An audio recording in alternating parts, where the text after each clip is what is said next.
തസ്കിയ 323 സ്വഹാബി ചരിതം 19 തുടർച്ച. മഹാനായ സഅദ് ഇബ്നു അബി വഖാസ് റളിയല്ലാഹു തആല അൻഹു അദ്ദേഹത്തിനും സുബൈർ റളിയല്ലാഹു തആല അൻഹുവിന് മാത്രം അവകാശപ്പെട്ട ഒരു മഹത്തായ പദവിയാണ് ഫിദാക അബി വ ഉമ്മി എന്ന് അവരോട് റസൂലുള്ളാഹി തങ്ങൾ പറഞ്ഞു എന്ന കാര്യം. അദ്ദേഹം പറയുന്നു, ഉഹദ് യുദ്ധം നടക്കുന്ന സമയത്ത് എന്നെ റസൂലുള്ളാഹി സ്വല്ലല്ലാഹു അലൈഹി വസല്ലമ തങ്ങൾ മുന്നിലിരുത്തിയിട്ട് അമ്പ് ചെയ്യാൻ വേണ്ടി നിർദ്ദേശിച്ചു. ഞാൻ എൻ്റെ അമ്പുകുറ്റിയിൽ നിന്ന് ഓരോ അമ്പും എടുത്തുകൊണ്ട് അമ്പ് ചെയ്യുമ്പോൾ പറയും, അല്ലാഹുമ്മ സഹമുക് ഫർമി ബിഹി അദുവക്. അല്ലാഹുവേ, ഇത് നിന്റെ അമ്പാണ്, നിന്റെ ശത്രുവിനെ ഇതുകൊണ്ട് നീ എറിയണം. ഞാൻ അങ്ങനെ ദ്വാരക്കുമ്പോൾ റസൂലുള്ളാഹി സ്വല്ലല്ലാഹു അലൈഹി വസല്ലമ തങ്ങൾ പറയും, അല്ലാഹുമ്മ സ്തജിബ് ലി സഅദിൻ അല്ലാഹുമ്മ സദ്ദിദ് റമ്യതുഹു വഅജിബ് ദഅവതുഹു.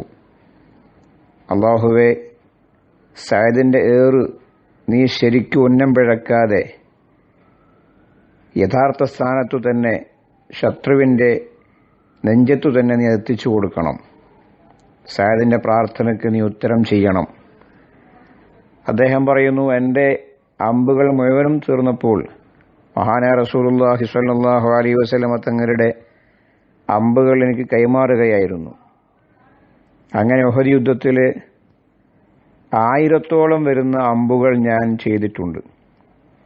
ഓരോ അമ്പ് എയ്യുന്ന സമയത്തും മഹാനായ നബി സല്ലല്ലാഹു അലൈഹി വസല്ലമ തങ്ങൾ പറയും, ഇർമിയ സഅദു ഫിദാക അബി വ ഉമ്മി.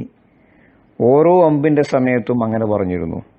1000-ഓളം തവണ ഫിദാക അബി വ ഉമ്മി എന്ന് എനിക്ക് വേണ്ടി റസൂലുള്ളാഹിന്റെ ഉമ്മയെയും ബാപ്പയെയും പറഞ്ഞിട്ട് എനിക്ക് ആവേശം നൽകിയിട്ടുണ്ടെങ്കിൽ ഞാനത് സന്തോഷത്തോടെ സ്വീകരിക്കുന്നു, ഞാനതൊരു വലിയ മഹത്വമായി കാണുന്നു. മഹാനായ സഅദ് റളിയല്ലാഹു തആല പറയാണ്, ഈ ഒരു അവസരത്തിൽ റസൂലുള്ളാഹി തങ്ങളുടെ പ്രാർത്ഥനയാണ്, അല്ലാഹുമ്മ സ്തജിബ് ലി സഅദിൻ, സഅദിന്റെ ദുആക്ക് നീ ഇജാബത്ത് ചെയ്യണേ അല്ലാഹ്.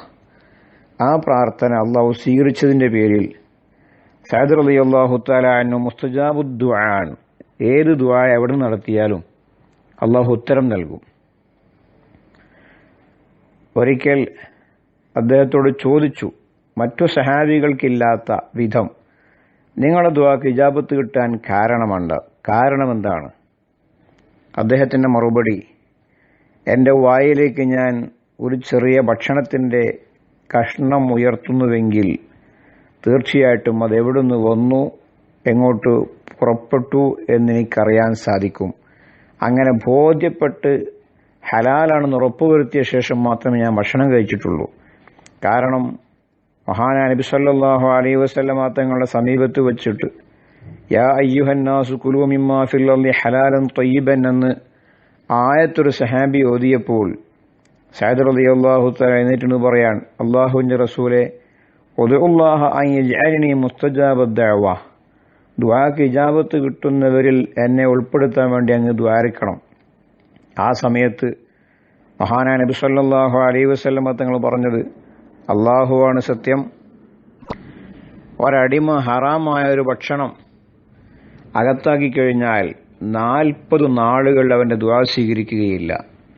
ഈ ആയത്തിനെ വിശദീകരിച്ചുകൊണ്ട് അവിടുന്ന് പറഞ്ഞപ്പോൾ ഞാൻ എൻ്റെ ഭക്ഷണത്തിൽ അതീവ ശ്രദ്ധാലുവായിരുന്നു.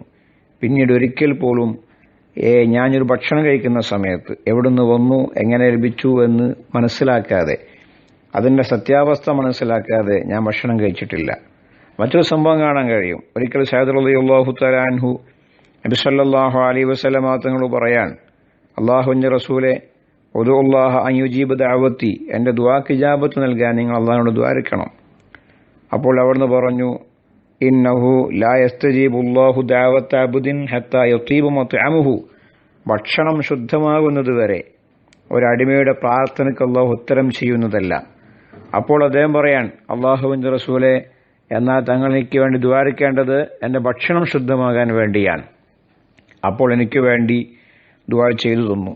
ആ അടിസ്ഥാനത്തിൽ ഞാനൊരു ചെറിയ കുല, കാരക്കയോ അല്ലെങ്കിൽ ഒരു ഗോതമ്പിന്റെ കതിരോ എന്തു കിട്ടിയാൽ പോലും എൻ്റെ ഭക്ഷണത്തിന്റെ പരിശുദ്ധി ഉറപ്പുവരുത്തിയിട്ട് ഞാൻ ഭക്ഷണം കഴിച്ചിട്ടുണ്ടായിരുന്നുള്ളൂ. ഇതാണ് മഹാനായ സഅദ് റളിയല്ലാഹു അൻഹു പറയാനുള്ള കാരണം. എൻ്റെ ദുആക്ക് ഇജാബത്ത് കിട്ടാനുള്ള കാരണം അതായിരുന്നു. അങ്ങനെ സഹാബത്ത് കിറാമിന്റെ ഇടയിൽ ദുആക്ക് ഇജാബത്ത് കിട്ടും എന്ന് ഉറപ്പുള്ള ആളാണ് സഅദ് ബിൻ അബി വഖാസ് റളിയല്ലാഹു തആല അൻഹു. അദ്ദേഹത്തിന്റെ ദുആ പേടിച്ചിട്ട് പലരും ഓടിപ്പോവുക പോലും ചെയ്തിട്ടുണ്ട്. അത്തരം ചില ഉദാഹരണങ്ങൾ ഇൻഷാ അല്ലാഹ് അടുത്ത ക്ലാസ്സിൽ നമുക്ക് പറയാം.